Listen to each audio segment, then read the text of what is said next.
গণ অভ্যুত্থানের সর্বশক্তি দিয়ে রাজপথে নেমে এসেছে বিএনপি ও এর সকল অঙ্গ সহযোগী সংগঠন।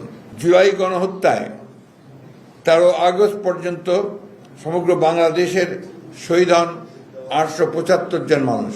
বাকশালের পর বহুদলীয় গণতন্ত্র ও স্বৈরশাসনের পর সংসদীয় গণতন্ত্র প্রতিষ্ঠার মাধ্যমে দেশের মানুষের অধিকার ও মর্যাদা ফিরিয়ে দিয়েছিলেন শহীদ প্রেসিডেন্ট জিয়াউর রহমান, বীর উত্তম এবং দেশনেত্রী বেগম খালেদা জিয়া। সেই ধারাবাহিকতায় 16 বছরের স্বৈরাচারী দুঃশাসনকে চূর্ণ করে গত 5 আগস্ট বাংলাদেশের জনগণ আবারও মুক্তির স্বাদ পায়।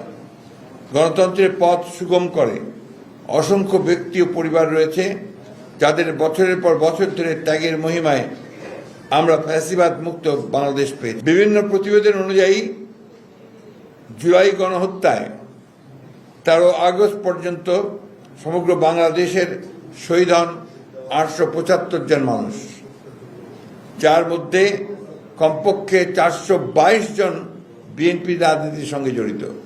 আমি এটা আবার রিপিট করছি, এটা আপনাদের জন্য ইম্পর্টেন্ট, আমাদের জন্য ইম্পর্টেন্ট।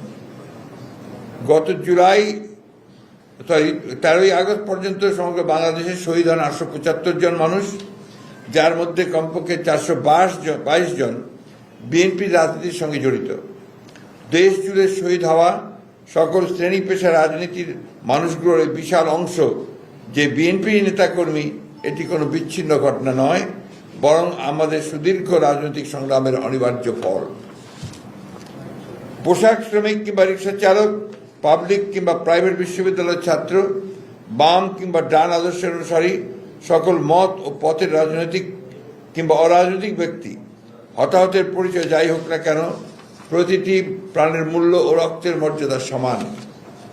আর তাই সমান গুরুত্বের সাথেই প্রণয়ন করতে হবে প্রতিটি হত্যাকাণ্ডের তালিকা ও নিশ্চিত করতে হবে সুবিচার। শেখ হাসিনা পদত্যাগের জন্য যে জাতীয় ঐক্যমত্য আমরা দেখতে পাই, তা হঠাৎ করে গড়ে ওঠেনি।